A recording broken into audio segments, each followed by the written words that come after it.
নমস্কার বন্ধুরা, আজকে আমি পুতায় রান্নাঘরে একটা নিরামিষ খাবার দেখাবো, রান্না দেখাবো। এটা তোমার কচুরলতির রান্না। তোমরা সব ভালো আছো তো? আজকে তোমাদের আগাম আমি জানিয়ে দিলাম বাংলার পয়লা বৈশাখের শুভেচ্ছা, ভালোবাসা তোমরা সবাই নেবে। আজকে আমি এই যে রান্নাটা দেখাবো কচুরলতি, তোমরা দেখতে থাকো। আমি কচুরলতিটা সেদ্ধ করে রেখেছি। নারকেল কোড়া, সর্ষের তেল, হলুদ, লবণ, বড়ি, তেজপাতা, কালো জিরে, লঙ্কা, চিনি, এই দিয়ে আমি কচুরলতিটা রান্না করব।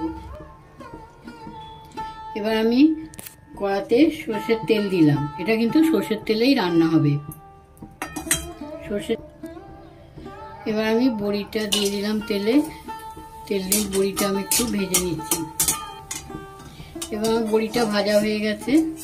এর মধ্যে আমি কালো জিরে ফোড়ন দিচ্ছি আর তেজপাতাটা ফোড়ন দিলাম। দিয়ে আমি নারকেলটা একটু ভেজে নিলাম।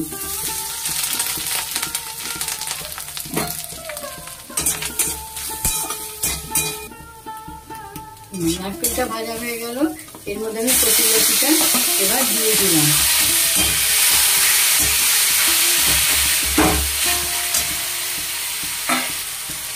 এর মধ্যে আমি লবণ দিয়ে দিলাম আর একটু হলুদ দিয়ে দিলাম।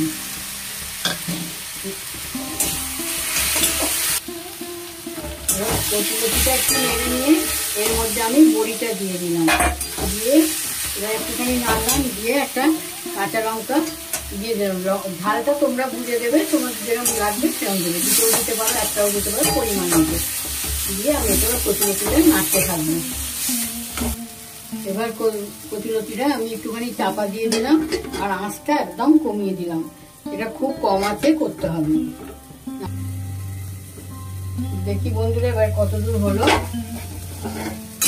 এই তো একটা সুন্দর গন্ধ বেরোলে বুঝবে এটা হয়ে গেছে। এটা সুন্দর গন্ধ বেরিয়েছে। এইবার নামাবার একটু আগে তোমরা একটু মিষ্টি দেবে। মিষ্টিটা যে যেরকম খাবে সে সেরকম দেবে। দিয়ে এটা এবার খুব ভালো করে নাড়তে থাকবে। এবার দেখবে এর সঙ্গে কড়া থেকে ছেড়ে গেছে, বুঝেছো? সুন্দর গন্ধ বেরোচ্ছে। তাহলে এটা আমার হয়ে গেল। দেখো আমার এটা হয়ে গেছে। আমি এবার মানে ঢালছি।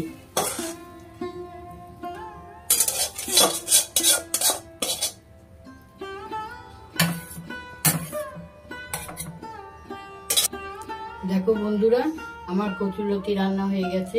তোমরা বাড়িতে আমার মতন করে রান্না করে দেখো।